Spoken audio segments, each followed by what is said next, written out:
វិធីសាស្ត្រទាំង5ជួយឲ្យអ្នកអានសៀវភៅឆាប់យល់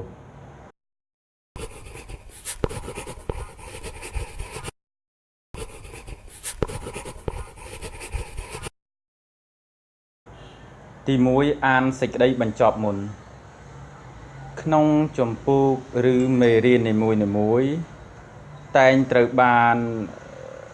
អ្នកនិពន្ធសរសេររៀបរាប់យ៉ាងវែងឆ្ងាយដើម្បីបកស្រាយឲ្យអស់សេចក្តីចំពោះអ្នកដែលចូលចិត្តអានសៀវភៅវិញគឺវាមិនមានបញ្ហាអ្វីនោះទេប៉ុន្តែសម្រាប់អ្នកដែលមិនសូវមានទម្លាប់អានសៀវភៅគ្រាន់តែឃើញបែបនេះគឺលែងចង់អានសៀវភៅទៅហើយដូច្នេះដើម្បីឲ្យអ្នកមានគំនិតខ្លះៗមុនពេលចាប់ផ្ដើមអានអត្ថបទទាំងមូលអ្នកគួរអានសេចក្តីបញ្ចប់សិនព្រោះសេចក្តីបញ្ចប់ទាំងអស់តែងតែរៀបរាប់ឡើងវិញជាសង្ខេបជាមួយនឹងគំនិតសំខាន់ៗក្នុងអត្ថបទទាំងមូល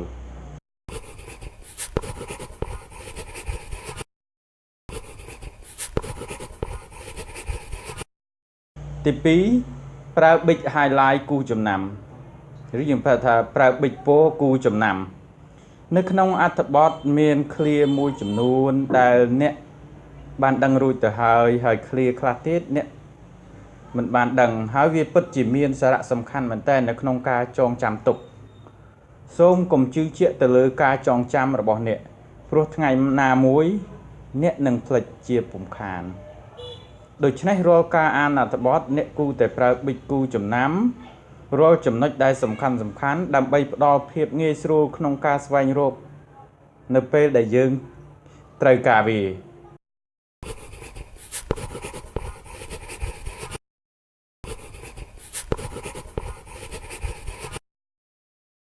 ទី3អានតារាងមាតិកានិងចំណងជើងរងមនុស្សភាគច្រើនតែងតែអានរឿងគ្រប់បែបយ៉ាងនៅក្នុងសៀវភៅការធ្វើបែបនេះមិនមែនជារឿងអាក្រក់ទេប៉ុន្តែអ្វីដែលសំខាន់នោះនៅត្រង់ថាអ្នក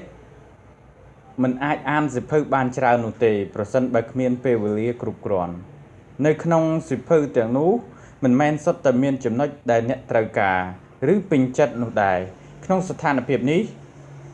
ដើម្បីជាគន្លឹះដ៏ល្អក្នុងការរៀបចំឲ្យមានចំណេញពេលវេលានិងឆាប់ទទួលបានចំណុចដែលអ្នកពេញចិត្តនោះគឺត្រូវអានតារាងមាតិកានិងចំណងជើងរងសិនតារាងមាតិកានិងចំណងជើងរង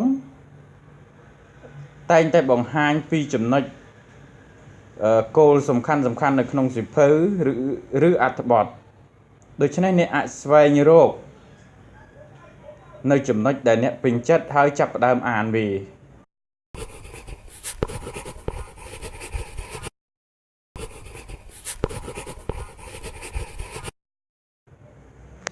ទី4ចោទជាសំណួរនៅពេលអានដើម្បីជំរុញឲ្យខ្លួនរបស់អ្នកមានចំណាប់អារម្មណ៍កាន់តែខ្លាំងលើអត្ថបទអ្នកអត្ថបទដែលអ្នកកំពុងអាននោះជំរើសដ៏ល្អគឺគួរតែចោទជាសំណួរខ្លីៗនិងសំខាន់ជាប្រចាំមិនមែនគ្រប់ផ្នែកទាំងអស់នៃអត្ថបទត្រូវតែយល់ស្របទាំងអស់នោះឡើយមានន័យថាអត្ថបទទាំងអស់មិនប្រកាសថាវាសមស្របទេដូច្នេះសំណួរទាំងនោះនឹងអាចជួយតម្រង់ឲ្យអ្នកអាចស្រាវជ្រាវរកនៅអ្វីដែលអ្នកមិនច្បាស់បាន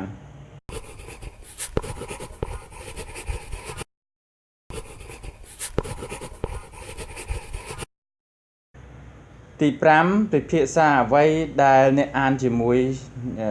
នឹងអ្នកដទៃមានន័យថាពេលដែលយើងបានអានអត្ថបទអីរួចមកយើងអាចយកអ្វីដែលយើងអានទៅពិភាក្សាជាមួយនឹងមនុស្សដទៃបាន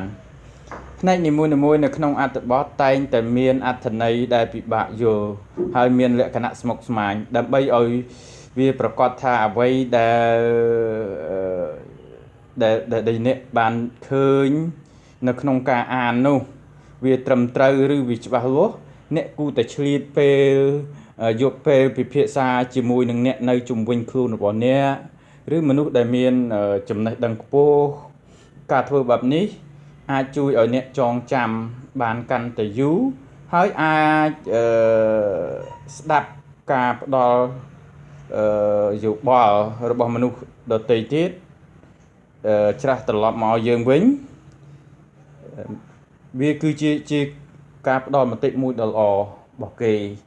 ពេលខ្លះយើងយល់បានប៉ុណ្ណេះប៉ុន្តែនៅពេលដែលយើងអានហើយយើងពិភាក្សាមួយគេហើយគេបានផ្ដល់ជាមតិឲ្យយើងវាល្អយើងកាន់តែរឹតតែមានភាពស៊ីជម្រៅនៅក្នុងអត្ថបទនោះទៅទៀត